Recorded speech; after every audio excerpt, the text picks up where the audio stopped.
Shalom Bapak Ibu, selamat bergemar. Adapun bacaan gemar hari ini terdapat di dalam 2 Korintus 11 ayat 16 sampai 23. Saya akan membaca pada ayat yang langsung ke-17. Demikian bunyi firman Tuhan.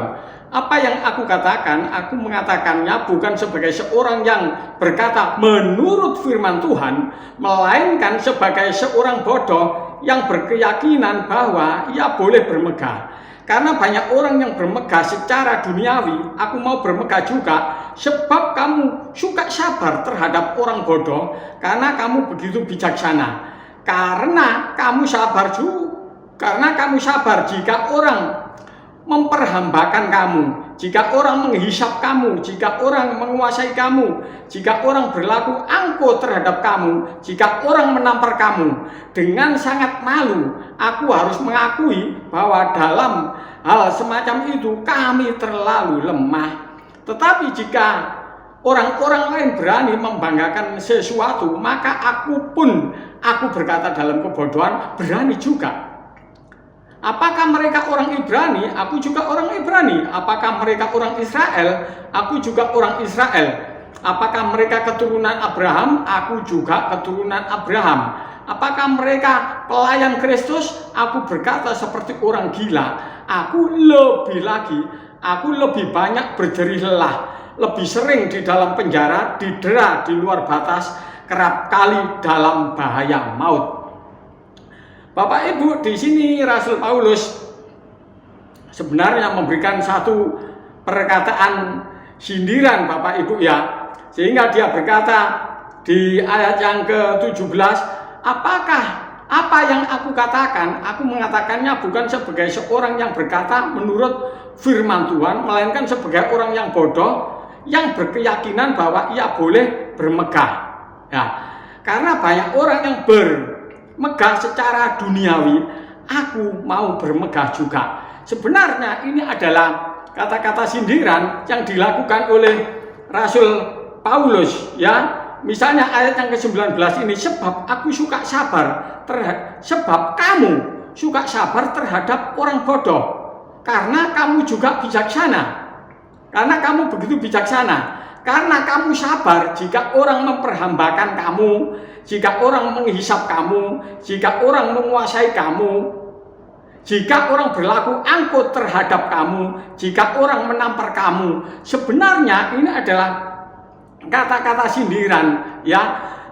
Jika ada orang yang melakukan hal ini, maka sebagai seorang yang mengetahui kebenaran firman Tuhan harus diingatkan ya. Tapi di sini Rasul Paulus berkata bahwa aku berkata tidak menggunakan firman Tuhan seperti orang bodoh. Nah, ternyata orang yang diam saja ya terhadap orang-orang yang berlaku seperti itu, misalnya karena jika orang memperhambakan kamu, jika orang menghisap kamu, jika orang menguasai kamu, jika orang berlaku angkuh terhadap kamu, jika orang menampar kamu dan kita diam, itu tidak dibenarkan. Ya, namanya itu kita mengibliskan orang. Orang yang seperti ini sudah pasti orang ini nanti akan masuk ke dalam kegelapan abadi. Itu sebabnya Bapak Ibu, ya di sini Rasul Paulus dengan sangat malu, aku harus mengakui bahwa dalam hal semacam itu kami terlalu lemah. Nah, Rasul Paulus lemah dalam hal ini ya. Jadi dalam hal ini Bapak Ibu, hendaklah terhadap orang-orang yang berlaku tidak adil, maka kita nggak boleh diam saja. Tetapi jika orang lain berani membanggakan sesuatu, maka aku berkata dalam kebodohan ya, berani juga. Nah, ini juga sindiran. Apakah mereka orang Ibrani? Aku juga orang Ibrani. Apakah mereka orang Israel? Aku juga orang Israel. Apakah mereka keturunan Abraham? Aku juga keturunan Abraham. Apakah mereka pelayan Kristus? Aku berkata seperti orang gila. Aku lebih banyak berjerih lelah, lebih sering di dalam penjara, didera di luar batas, kerap kali dalam bahaya maut. Bapak Ibu, jadi di dalam hal ini Bapak Ibu, Rasul Paulus sebenarnya memberikan satu sindiran agar apa? Agar kita tidak melakukan hal yang seperti itu. Orang yang melakukan kesalahan harus kita tegur, dengan kasih, dengan bermazmur. Agar apa? Dia tidak tersinggung, ya, dia tidak tersakiti, tetapi dia terbangun oleh kebenaran firman Tuhan. Hati-hati Bapak Ibu ya. Mungkin kita menjadi orang Kristen, waduh, kita harus mengalah, kita harus diam aja loh. Tetapi kalau itu melawan satu kebenaran, kita yang tahu kebenaran, maka kita harus mengingatkan mereka.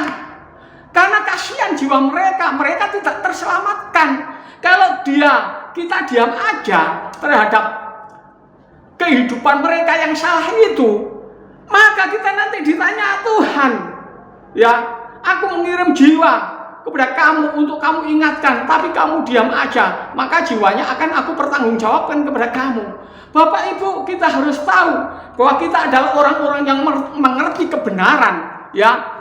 Kita sebagai orang yang mengerti kebenaran, maka kita harus hidup di dalam kebenaran terhadap saudara kita yang hidup tidak di dalam kebenaran. Maka tugas kita untuk membawa mereka, mengarahkan mereka pada kebenaran, sehingga mereka boleh mendapatkan keselamatan tersebut, ya. Jadi dalam hal ini Bapak Ibu, mari kita sebagai pelayan Kristus seperti Rasul Paulus, ya, kita benar-benar memposisikan diri sebagai posisi yang tepat seperti dalam suratnya tadi, ya, untuk pelayanan kepada Tuhan Yesus Kristus, ya. Kita tidak usah menonjolkan diri, tetapi cukup melalui sikap hidup kita seperti Tuhan Yesus Kristus, kita menyenangkan hati Tuhan, ya. Demikianlah Bapak Ibu firman Tuhan. Biarlah firman Tuhan ini menjadi berkat dalam kehidupan kita, dan saya akan mengakhiri dengan satu pujian.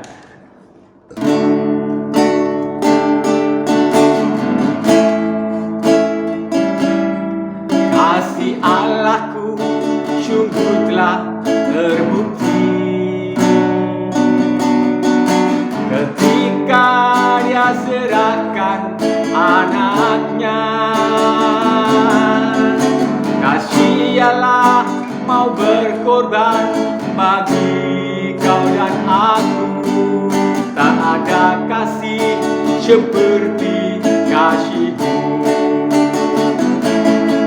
Bersyukur